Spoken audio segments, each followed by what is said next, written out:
Well, hello and welcome to Work Cookie, our weekly gathering of IO's HR's recruiters and an actor or two as we try to make the world of work just a little bit better. And today, LindaAnn, we're going to continue the conversation we've been having this month, but we're going to focus today on bridging the old guard versus the new guard while you scale. Change is hard. Don't like change. And now we're going to start, changing things. We live in a world of change. And yeah, I can see there's some people who like what we've been doing has been working, but there's going to be other people who are going to be going, no, we have to adapt. We need to change, especially at this time. So how do you bring old people like me along for the ride when, you know, I might have been in business for 40 years and it's worked to this point? Oh gosh, Tom, that's like my least favorite sentence to hear in business, right? I'm just like, oh my goodness.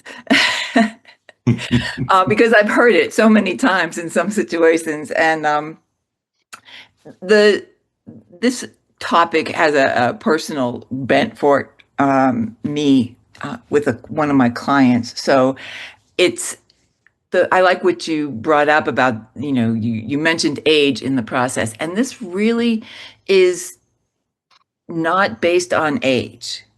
It's based on, typically when has more to do with in this size company, in that 10 to 100 kind of company. You've got your early hires who are sitting around the fold out table and, getting excited about every new client and all those kinds of things versus the people you're hiring in when you're 15, 20, 25. And now they're expecting a real company, like with policies and procedures and some documentation and all those kinds of things. And they expect you to kind of know what you're doing as a company so that when you scale, everything's not in total chaos. Right. Right. So that's where I'm talking about the old guard versus the new guard. They can be the same age. In fact, in this company, they are very much similar in Right. age. Um, so it's just more about I don't want things to change, and it worked just fine before. So how do we get that process to move forward?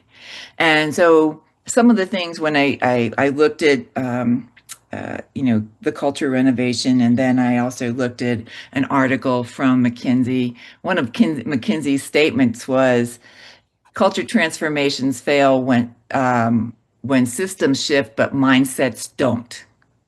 And that's really, really an accurate accounting of where I am with this particular client. And it's the getting that mindset. And what I've discovered is that it's in a lot of ways, it's the difference between a closed mindset and an open mindset, right? Do I want to learn and move on, or just because I haven't used it in the past 10 years, so why does anybody need it ever, kind of thing. And but it's also based in fear, right? I'm really comfortable. I liked it here when I had the complete attention of the founder or whomever, where I had influence in what went on, and where I wasn't threatened by any change or something new. Right. So as I looked in kind of how people would guide this, I think that some of the things that came up were very much just your basic leadership premises. For example, from Kuzis Naposner, show, don't tell. You have to model the way, right? But the other thing that I found was helpful was actually codifying what they wanted. Where, Mm. you have this, well, that's not our culture, and our culture is this, and our culture is that, but it's not written down anywhere or described for anybody so that they know, oh, this is what we're talking about, and we can communicate those expectations to whomever comes in, and we can preserve those things that are valuable to us or the most of people. And that's one of the key points from Kevin Oakes culture renovation is do an evaluation of what's really important to you and what you really want to keep. Because you're not going to be able to have, your Friday lunches with everybody around one table forever. And that was part of your culture, but it's not sustainable, right? So Right. that's kind of where we are. The other thing is to enroll champions, right? Even Right. they can be part of the old guard, but they might have an open mindset, Right. right? And embrace the process of change. And then there might be some fence sitters, right? Where they don't know how to embrace the change, but they're not rigid in their mindset. So getting those people who are champions to work with those fence sitters is important because they will evolve if you give them the opportunity. Right. Let Uh, me ask you. Go Let me ahead. ask you about some of the, like, when I think of organizations that have to quickly innovate, I think of technology companies and those startups, and some of them seem to get it right. Some of them seem to just disappear. But even with someone like a Google, we've heard about their cultural changes. And I don't know if, I mean, they made it very nice in their office, but that's because they want you to stay there for 24 hours a day. So, I mean, we can shift our culture, but sometimes our old guard is sitting there going, this is not a good shift. So, how do we manage this so that things do turn out positive? I don't know if leaders actually have a good grasp of what the culture is in their organization. They may be telling themselves a fictitious story. True, but one of the keys is also to make sure that your culture is in alignment with your values, Yeah, right? So if you're using your value systems and your visions and so forth in the way that is recommended, where you have alignment there, your culture should also be part of that alignment process and part of that communication, right? right. So that does that answer your question there? Yeah, it's still, too much power in people who might not want to make the greatest changes in the world. But I might be stuck there. I see Dr. Emmy's hands up. Let's go to her.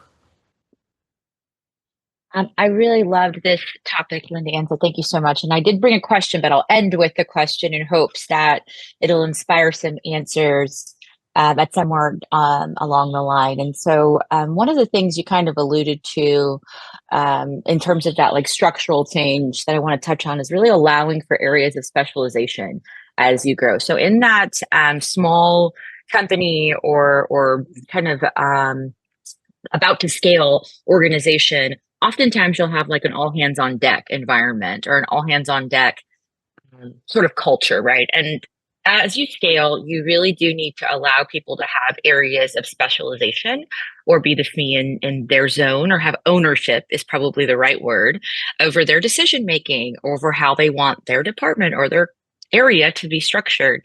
And that's really difficult, I think, for leaders who have been used to having their hands in every single pot. Which kind of speaks to this concept of like distributed leadership versus centralized leadership, I think.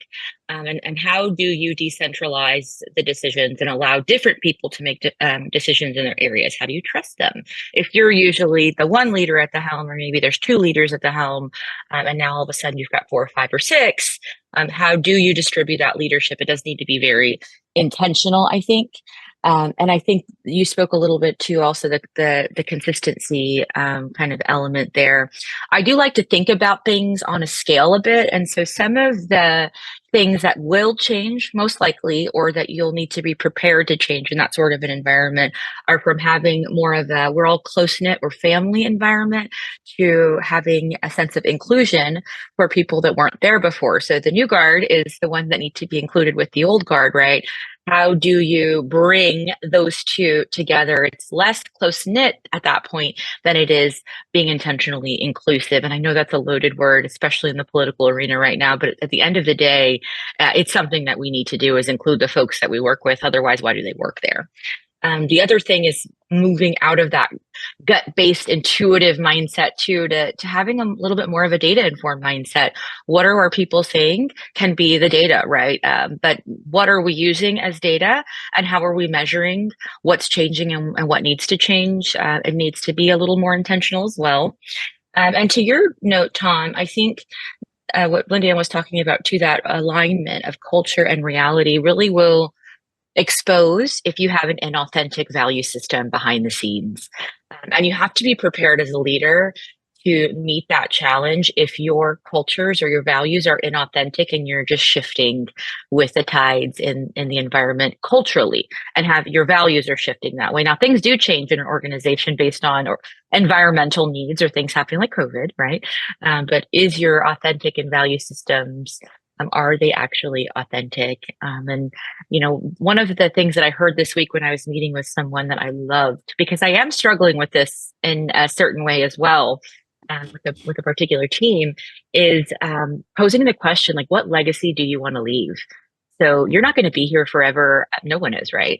And one thing that may inspire people to really think critically about how they're working and how they're changing and scaling is giving that question, especially the old guard, like, what legacy are you leaving behind? Do you want to leave a mess, right, of a legacy, or do you want to leave a legacy that you didn't ever share information, or that you didn't set up the company or team for success before you left?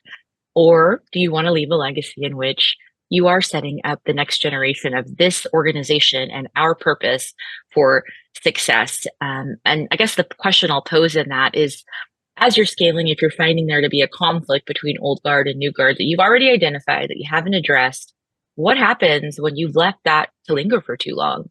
And now it becomes a toxic team or organization. What do you do then?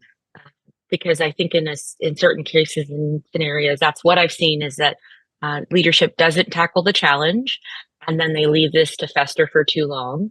And then it becomes a whole new snowball that you've got to, or mess that you've got to untangle.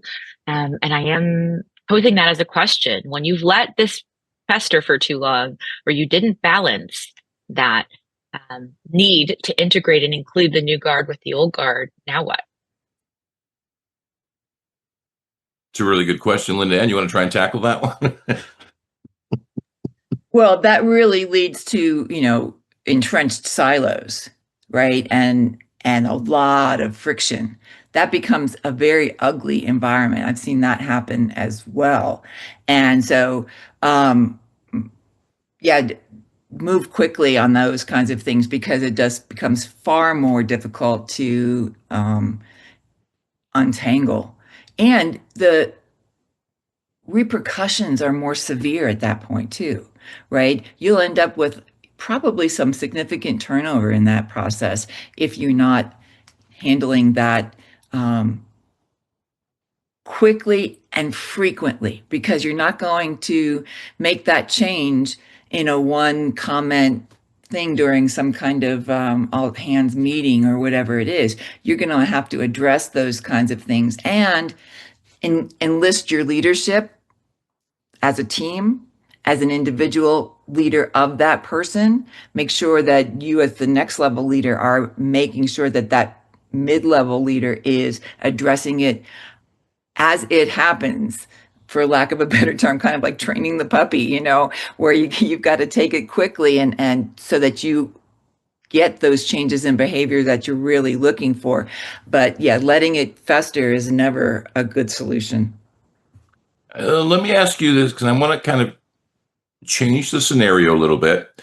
And can you, what if the situation is you're an employee and you're on the team, and it's your leader who is the person who is unwilling to change, and everyone else knows that, and maybe even the organization itself has said we need to change, and you maybe have a plan for how things change, but if I went to that leader and said, what is the legacy you want to leave behind, I might not have a job the next day.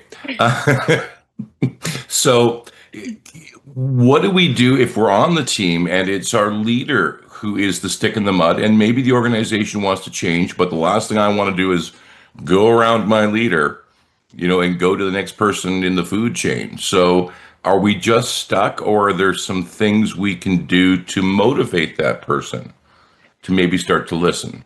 I think for me, the best way that I've been able to address that situation has been to focus on a problem that they have, right? What's a pain point that integrating some of the change can solve for them?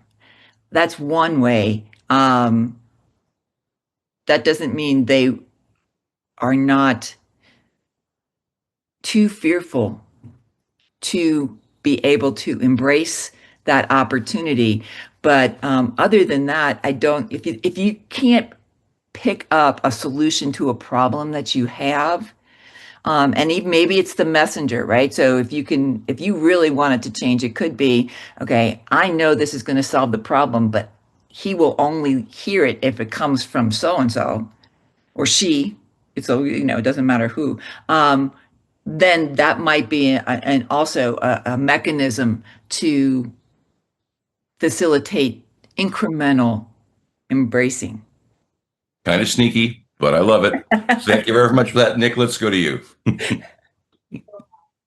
Yeah, it's a tough thing to say because, again, we're introducing another possible division in the workforce, the old guard, new guard, and there's not going to be a clear line, on July 17th, 2025, everybody who was hired before then thinks this way, everybody who was hired after then thinks that way. So I think there's always kind of degrees, depending on how somebody has been in the organization, what contributions they've made. And I think that there's a lot of value when you get new perspectives coming in. I was part of a recruiting firm that everybody just put up with the way the boss was, and I'm sitting here going, this is not sustainable. Like, he gets a phone call and the whole priority shifts. It was still a small and lean organization, but it was jarring. It was mixed messages and all of that. And when I went to the established people, they're like, well, that's just the way that it is, which is everybody's, death knell in the business world. And so trying to generate new ideas and get some forward thinking, there was no room for traction there. And so I think that, we talk about the entrenched folk being, stuck in their ways and all of that. And that can be true, but I think there's a different energy when somebody's coming in with fresh eyes and looking at the organization and saying, okay, well, what can we do? I'm eager to make a change. I'm eager to have an impact. And that may not fit exactly with what's going on or what the scale is to one degree or another. And I think it does become, change is never easy, as you said, from the lead. And there's a lot of emotional reactions. And if you've had this close-knit group of people, now you have that in-group, out-group balance that may not always be great. And, people who are coming in to help may be saying, oh, well, they're just, riding the coattails of our success and things like that. And so I think that there's the logical progression of scaling up, and then there's the emotional impact. And that's where you get the ego and, well, this is my company, I'm going to do it my way, and all of these potential conflicts and bad behaviors. And how do you kind of smooth some of those out? Because if you're talking about a startup, there's a lot of excitement. There's a lot of energy that goes into starting up. But as you start to level out and balance, now we have to cool the emotion and put on a different set of standards and things like that. So you're never going to take emotion out of people, but you do have to deal with the emotions of people in business.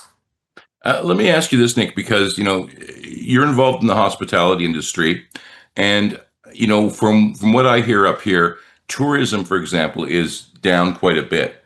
And the whole business economy is changing. We're now dealing with tariffs, which seem to be a constant thing. They're not going to go away. So we need to adapt and change to that. First of all, are you seeing any of that in the industry where you are? And doesn't it open up possibilities that if we need to change because of the economy, maybe we should look at everything? And maybe we need to change some other things, not only to adapt, but to advance. Are you seeing any of that? The impacts, I joke with my staff all the time. If I knew why we were busy or slow, I would not be in this industry. I would be, a soothsayer and be able to, have the book written on why people do what they do. There's a little bit of slowdown. You see some closures and things like that. The thing that astonishes me is I'll go out and have lunch or whatever in the area of the restaurant I work at, and the commitment to service is not there. And so, that's the differentiator between where we are and what's in the neighborhood. And you see corporate locations closing, and those who have the money can kind of weather the storm. And I think there's, much like we saw in COVID, there is a shift to say, if I'm not making money and I'm putting up with people when they're hungry and irritable, I don't want to do it anymore. And so I think that, there's probably some adaptation that's coming that way. There's automated services where, the robot can serve a table, and that's great. But, what does really separate people from just, hey, give me my meal and I'm out the door, like McDonald's, if you take that time to give that extra level of hospitality and care, which robots are never going to be able to do.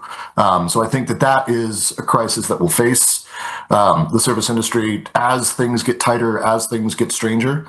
And I would say that part of the adaptation is those people who are in the trenches, your bartender is part psychologist, part janitor, part, chemist and all of that. There are transferable skills. And so if you're recruiting, drop your business card for that server. You don't know what they're thinking, what their next move is. And there are so many transferable skills that it would astound you. And there's a lot of very bright people who are like, well, I'm making money, so I'm going to sit right here because I have flexibility. And so, people who have to deal with people when they're hungry or intoxicated have an extraordinary amount of patience. And I think that goes a long way, even in trying to transition organizations to, scale up and all of that. LindaAnn, let me come back to you because, like Nick, I've worked in the food services industry. It is not easy to get the entire team on board in a restaurant. Usually these are people who have another life. This is what they're doing to pay the bills. So, when we talk about the old guard and the new guard, just getting people on the same page can sometimes be challenging. So, any advice on how to do that? I think it's one thing it's important to do is to acknowledge the toll of change on someone, right? Mm. And to allow them that space to grieve as you communicate the process of, we're going to do this. I understand it's hard and whatever. So give them a little bit of space to understand that grieving process. That doesn't mean you have to let them do it for, significant lengths of time. Just sometimes people need the acknowledgement, just like in customer service. You can't always fix the problem, but you can acknowledge that it is a problem and thank you for your patience and all those kinds of things. That goes a long way sometimes, because even as a leader in an organization, you can't change the progress usually, right? Or you're in so small a situation that if you do have that kind of power, this isn't an issue, right? So, one thing though that I did I answer your question, Tom? I don't think I often do. Well, just maybe some tactics to get people on board, that so we can all, paddle in one direction, especially when it comes to change. I think one of the reasons I raised my hand was because I wanted to reflect back on what Emmy said about asking people what legacy they want to leave. That's an extremely powerful question in a coaching environment, because it's much easier for people to think about it and reflect back on what they want that to be than it is to project forward when you say, so what do you want to who do you want to be as a leader and all those kinds of things. It's much easier to reflect back in situations like that. And to what Heather had commented in the chat is, when people reflect on, oh, we're like family here, that's not a good thing. People like many of us did not grow up in an extremely supportive, healthy environment.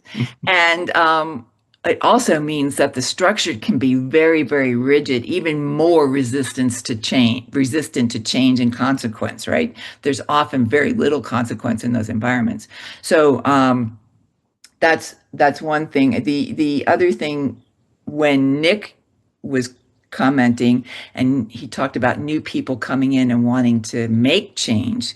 When you come in as that new guard, you do have to be very careful, and you need to spend some time getting knee deep in the swamp with them before you say, oh, you guys need to change X and Y and Z, and it's not gonna, if you come in and say that and give them the list of things that they need to change, that's gonna be more problem than you realize. And there'll be very little adaptation for that process. And so I don't know, did I still answer your question? No, I think you're doing pretty good. I'm just sitting here going, geez, I haven't even decided what I want to be when I grow up. So I don't know. Lee, let's go to you. You know, Tom, the worst part about the question, what do you want to be when you grow up, is the whole insinuation that you have to grow up. You know, and I posit that growing older is mandatory, growing up is optional. So I'm on the Peter Pan plan. Nice. So important things, you know, some of the most important things in an organization and some of the most things that are gotten wrong is communication and change management. And we think we're communicating, but are we? Because you've got a sender, a receiver, and then you've got the message.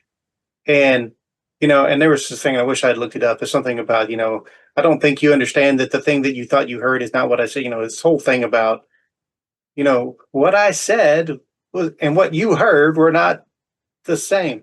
You know, I can remember early in my marriage, before my wife and I learned to actually communicate, I actually told her one time, if there's two ways you can take something, I meant the one that doesn't make you mad.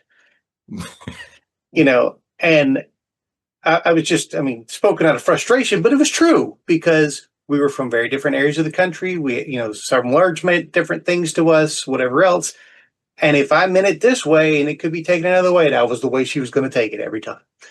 And it's just a given. And it was so frustrating. But then we figure out, well, if I use this other word, this synonym, it makes sense. But if I don't, then, you know, because I mean, slang and all that kind of stuff, you know, let's face it, the United States is, you know, the whole melting pot thing. I mean, it is not a homogenous society. There are cultures and subcultures and dialects, and that's not even counting, you know, immigrants who've come from other, you know, completely other cultures. So if we can't even communicate amongst ourselves, what chance do we have with people coming from other places? So that's where you have to be very, very intentional. You have to really pay attention. You have to actively listen. You have to say, okay, if I say this, what is your reaction? Okay, well, maybe those are not words I should use. You know, and we have to understand that sometimes words that were used by one generation is not considered okay by another generation. I mean, I can remember my wife being horrified by some of the words that came out of my grandmother's mouth. Yeah. Totally different generation, totally different section of the country. Things didn't mean necessarily the same thing. And we had to have a conversation about it. You know, grandma wasn't going to change, but we had to understand and put it in context. And that's one problem that we have is people looking at history through the modern lens. You can't judge what happened 10 years ago by what a standard is today. I mean, just look at the internet. Can you judge a dial-up speed by a broadband lens? Absolutely not. But we want to do that all the time. And you see it. I mean, a lot of this outrage culture we're seeing right now is a lot of that because we want to look back through the modern lens and it just doesn't work. So we have to be able to talk to the old guard and the new guard and find that common ground. We have to say, okay, so what words do we have in common? And what words do we need to translate? And so you have to really work on that communication. And LindaAnn made perfect thing, and I think I've said it before about the change. All change brings loss, no matter how positive it is, and that loss has to be processed and mourned. You have to. And you have to be understanding that the people that you are foisting change upon are going to have to process that. No matter how positive you think it is, they may not. And you have to understand that. And you have to also understand the difference between empathy and sympathy. Sympathy just comes across as patronizing.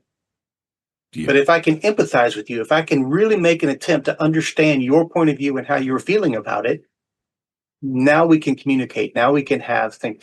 Went to a great soft skills thing that actually Dr. Kim did yesterday, and was talking about the differences in the generations. And it was stereotypes. We know that. We know it doesn't apply to every single person in a generational time frame or whatever else. But the point of generalization and stereotypes is a starting point. So you go, okay, now I'm not going to assume, Tom, you're at a certain vintage, and I'm just going to assume that you're going to hit all the check boxes on this checklist. Oh, absolutely not. But if I talk to you and something on that list pops up, I'm going to go, okay, I'm prepared for this. But you got to watch the assumptions, because, we always said when I was in the Navy that when you assume, it makes I'm going to use a politically correct term, it makes a donkey of you and me. And it's so true, because just because you make an assumption does not make it correct. And that's why you have to ask those questions. You have to actually listen to the answers. And that's one of the biggest problems. One of my favorite quotes came from the TV show Kung Fu. It is, I seek not to know all the answers, but to understand the questions. And that's what I tell people that I mentor, and I tell people throughout my career in the Navy, whatever else, is answer the question that you're asked. Because so many times you get asked a question and you don't actually listen to it. You go off onto some tangent, and we do it here, and I do it. No, did I answer your question? Because sometimes we get lost, and we get to wandering around, and we go, I don't even know where I am anymore. And I do that a lot because I talk a lot. But anyway, so I'm going to stop there. I don't know where I am right now. But let me ask you this, and Dr. Pam, you might want to jump in, because I want to talk about that age gap. Because, here I am, an older gentleman, and I've been trained to work hard, and 40 hours a week. Heck, I can work 80 hours a week, and I can be more productive, and blah, blah, blah. And this new generation comes in, and they have a totally different idea about how you work.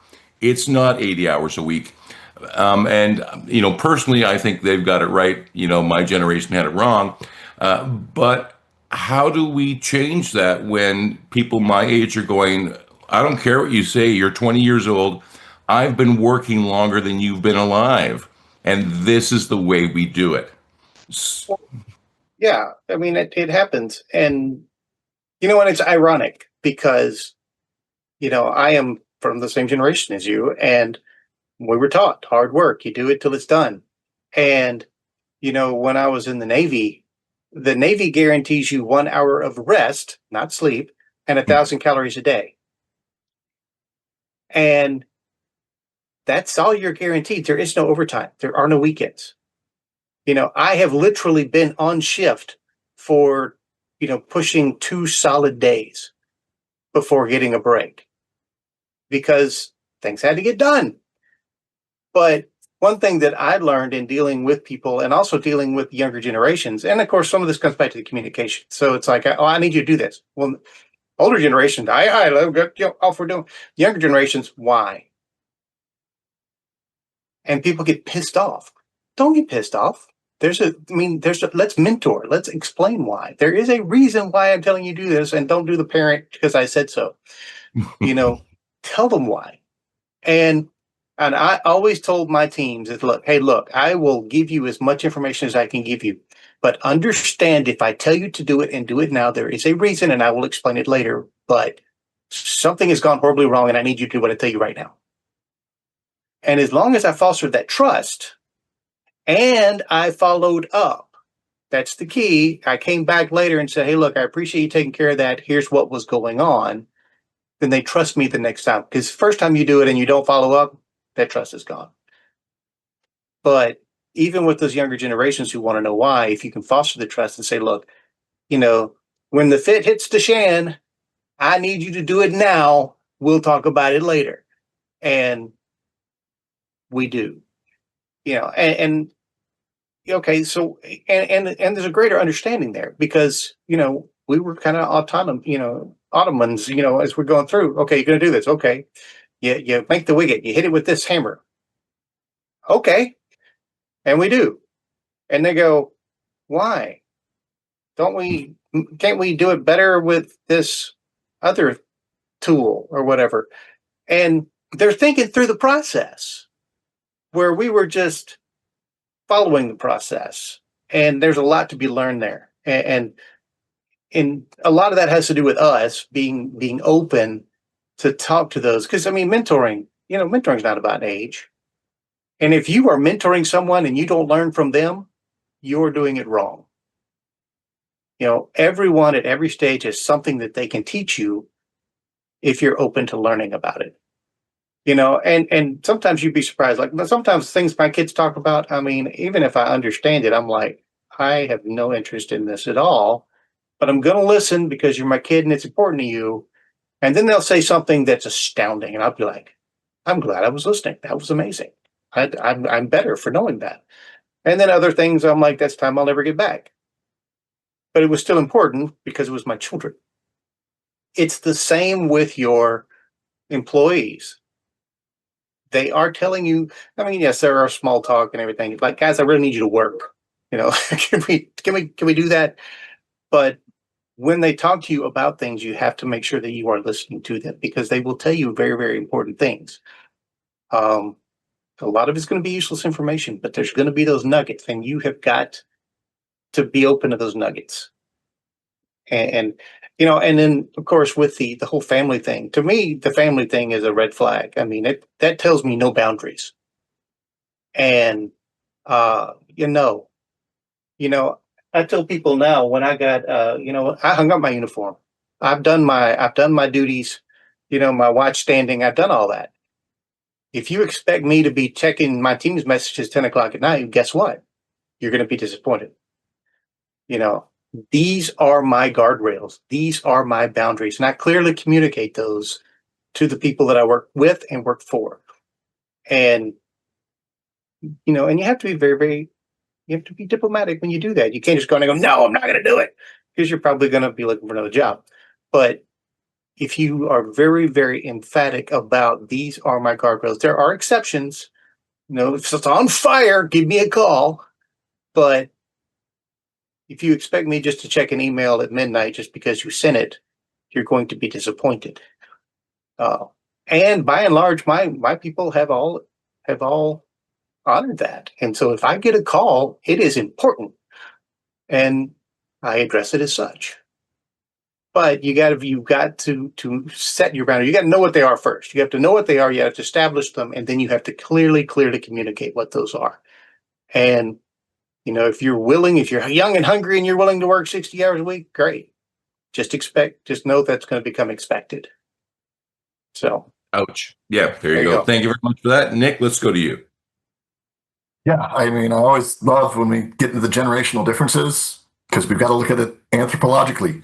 Who raised the kids that are coming into the workforce now? So the choices you made to push back on things that you didn't like are coming to fruition in the opinions of those that are entering the workforce now. And so if you've got a problem with it, maybe you made a misstep along the way, and I will leave that at that. But I think to a lot of what Lee was saying, there's a certain level of context and purpose that needs to be understood. Why are you changing, or are you being changed by market forces? What has caused the explosion in growth? What is the event? What is the trigger that has caused an old guard, new guard situation? And, which side of the divide are you on? Are you over eager and can step in it? As with that recruiting firm, I certainly didn't stop to take a lay of the land. But also what is the story that got you to this point? What is the thing that people know and aren't discussing on one side of it? And what is the thing that I should know before I start, sticking my foot in my mouth? Or is the role open because somebody passed away, unfortunately, and that's why the change is happening? Or is it that you got a new series of funding and we need somebody with a financial mind?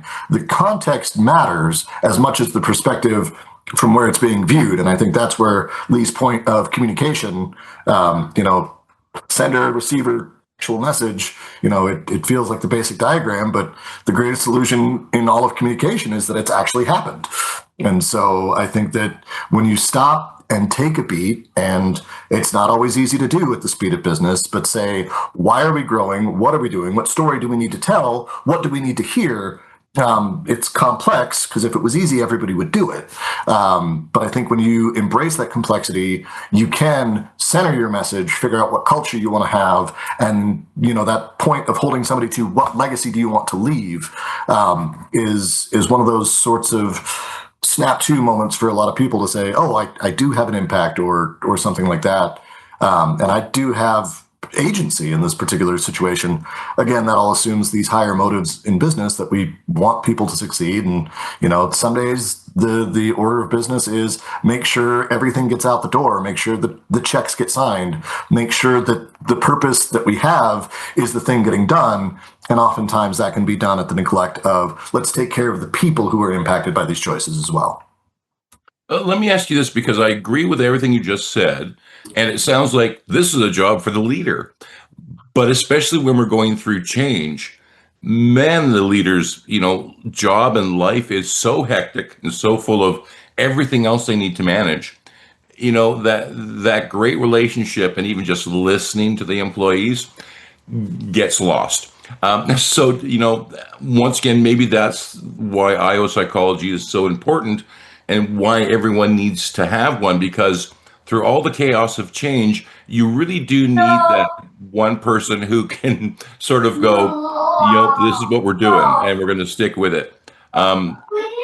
So do you think leaders can really handle that in the crisis of change, or do they need someone like an IO psychologist on their team to make sure that someone is steering the ship in a storm? I think, to a traditional older standard, the buck stops with somebody. And 9 times out of 10, that's going to be the leader. I think that those successful people have a bundle of characteristics where they're like, yes, I thrive on the challenge. I can do this. I can do it all. And that's why scaling up is hard, because you take a personality driven company, and now you're trying to take that personality and scale it to an organizational culture. And the person whose personality it is may not be able to be in the driver's seat anymore. And so, it takes a level of humility and self-awareness to say, I can no longer do everything. And that's not easy, especially when everybody's looking to you to do everything. So I think that it has to be, again, appealing to the higher nature, it has to be self-awareness that puts the right people in the right seats around you. And it is a surrender of power and control in an organization to say, okay, I can't handle the finances anymore. Bring me a CFO. Now, does there have to be trust in that relationship? Absolutely. But are you going to be minding the spreadsheets anymore? No. And you have to keep your hands out of it so that the authority for the financial decisions goes to that person. And it's not easy. And it's kind of that breaking point that I think I mentioned last week, where you can have natural ability, you can have great talent, but at some point you're going to have to practice. At some point you're going to have to learn a new skill. At some point, talent isn't enough, and you have to do something to maintain it and put effort into the change. Thank you very much for that. Dr. Emmy, over to you. Hello. I did want to touch back on the concept of scaling, since I know that's really kind of the focal point of the initial part of the conversation, and touch on a couple of things I heard, and bring up the term cultural diffusion. I think as you're scaling and you're talking about some of these behaviors and things that you're really having to include and consider around here, that's the term that really came to mind, cultural diffusion. And that breaks down as you scale, or with size is really the thing. So it is harder to expect from a larger group the same things that you're getting from a smaller group. And if there are things that must be consistent, that there needs to be this clarity in how we define the expectations around it. And so I think there is a lot of challenge to this from the leadership side, especially if the leader is the old guard, right? And so I present another question here. At what point do we really need a new leader to be able to help diffuse some of those things? And it might be not necessarily the top leader, right? But a new leader somewhere leading something in the organization. I do think there's value to bringing in fresh leadership. I love promoting from within. I think it's a fantastic practice. But I think that's something to consider in a scaling environment, is potentially bringing in a new leader into a certain role to help with that cultural diffusion, or bringing some of those ideas and helping get them to a larger and greater number of people. And I will touch on one other thing, because we've talked about this stuff before, the generational differences. And I may have mentioned this, but it's worth a re-mention. There's a book that I'm reading about how to parent your adult children. This is a very big challenge for me, going into being a parent of an adult child now. And one of the things that that book really advocates for is learning about the culture in which your child has grown up in and how different it is from yours. And I really feel like this is something we can apply to our workforce as well. That culture may not be generational culture, it may be organizational culture, and learning about the culture in which your new employee or the people that are coming in have come from. But it can be, where are they living and what's that culture? Where have they been in their lives experientially and what's that culture? And taking that intentional pause to learn about your people has really great value. I think in the same way that me learning what some of these weird terms that my kids are using is teaching me, and some of them, I mean, I'm just blown away by what they do. But I think we can have that same experience with our people at work, especially intergenerationally, and new folks and new perspectives. If we take that intentional time to learn about them, the cultures and the things that they're bringing to the table, experiences. Everybody's got a completely unique array of experiences, from, family of origin all the way to work experiences, and to their day-to-day lives. And so intention, I think, is going to be helpful there. And then also potentially bringing some fresh blood in the leadership side, not just on, your individual contributor level, bringing some new leadership perspectives may be really valuable in helping break down some of those silos that were mentioned earlier.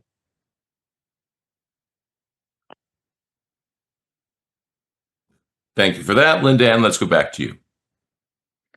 I think what Emmy said has a lot of merit, because we really do need to look at where people come from. And this, I wanted to piggyback on what Nick was talking about, like the 80-hour work week.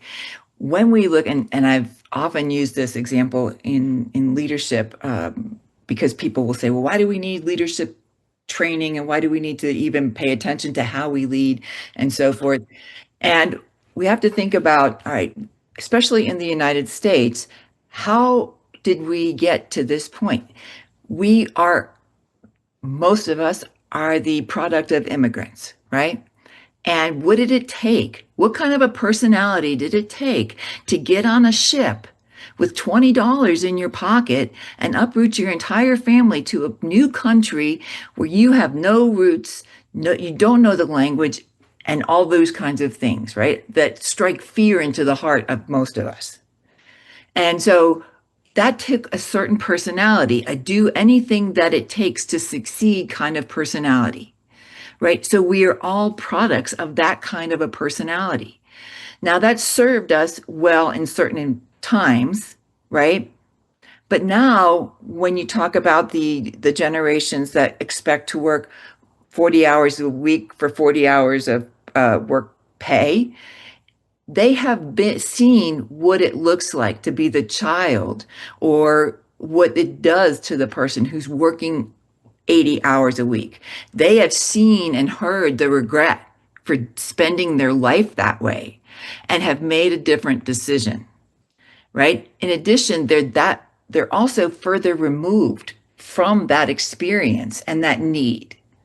So when we look at, why does, the 25-year-old leave at 4 on the dot, It's because they've been taught boundaries.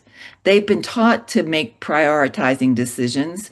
They've been taught that life is more than work and how to make that balance. And so when you understand that from their side, it makes sense. And if they understand that division from your side, it also makes sense because even if you just bring somebody from the East Coast to Colorado, you're going to say, "Why the hell are you still sitting at your desk?" It's like 6:30.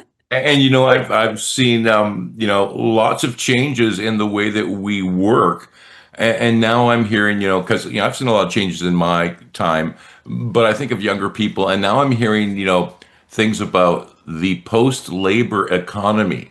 What will the world of work be like when robots are doing everything? So this new generation is going to see a lot more change, and work will probably be totally different in 40 years from now. So change, as they say, is the one constant. It will be totally different, but it won't go away. It'll just be different, because I've been through some of this evolution. Like, what are we going to do that we don't need secretaries anymore? And what are we going to do? Because we're not going to, well, we're doing more work now than we ever did, right? Yeah. Thank you very much for that. Rashid, welcome to Work Cookie. Let's go to you. Hi, everyone. Rashid, nice to meet you all. So I really like this topic. It's very interesting. This made me think about a study that I had read a couple years ago. So I looked it up and I can share it with you all afterwards. But I looked at this in the context. It didn't look at this exactly, but I'll get to that in a moment. It looked at the more interpersonal interaction between a leader and their follower. Because I think leadership and followership, that interpersonal interaction does have a part to play into the culture. So it stems from, personal and then interpersonal and then larger. It looked at 3 different things: the followership characteristics, the leadership characteristics, and the interaction between them. So for the leaders, it looked at proximal leaders versus distal leaders. Essentially, how much they interact with each other, how close they are, and how frequent they interact. For the followers, they clustered them into two different types of orientations: co-production orientation. So co-production, I have this in front of me, so that's why I'm reading it. Co-production orientation, you are collaborative, you love problem solving, and you prefer more frequent interactions with your supervisor or leader. If you're a passive role orientation, that's the other one for a follower. You tend to follow orders a little bit more without, kind of questioning things and just kind of, I guess to say a little bit more obedient in that sense. And then the distal leadership isn't necessarily a bad thing for you, but if you're interacted a lot with your supervisor or your leader, for someone who's a little bit more passive as a follower, they're kind of like, give me a little bit of space there. So this made me think about this in this sense for the old guard and the new guard, just in terms of, the frequency of interaction and their performance. But yeah, it made me, I guess the question that I was getting into was that I think maybe taking a look at both, I guess, the individual and then their supervisor can play a huge role into, kind of that gatekeeping or old guard versus new guard and how things used to be done versus how they were done before. I'm going to self-analyze myself and say I fall into more of a co-production, and then with my current supervisor, really high interaction. So I feel like I have that psychological safety where we can talk a lot, and I bring up ideas and he's like, please run with it, take it, do as you can. I've had other roles where I was a little bit more distant from my supervisor. And for those, I felt like, I couldn't necessarily start to ask about changing some of the processes, even though I kind of wanted to. So I can definitely see how, your interaction with your supervisor or just your teammates in general as well. So this article didn't really talk about, old guard, new guard, and challenging those ideas in that way. But I definitely feel like there is a strong interaction there at the interpersonal level between leaders and followers. Let me ask you, because I'm going to assume you're younger than me. So, and you talked a lot about fostering a good relationship between you and a leader. How does age come into it for you? Do you find that older people are less likely to change, or maybe even just interested in change, but people more of your generation are very much about how we can do things better? Mhm. I try to stay away from those thoughts when I go into it, because I try to come in as impartial as possible. I'm sure the data will probably suggest it goes in that direction. That being said, I have met younger folks who want things done their way.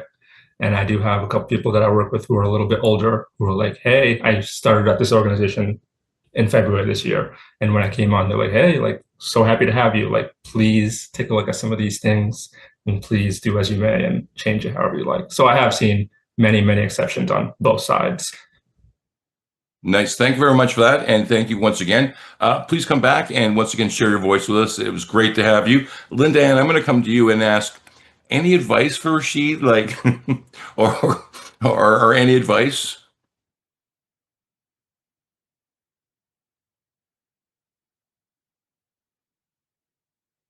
Don't feel like I have a complete understanding of the situation.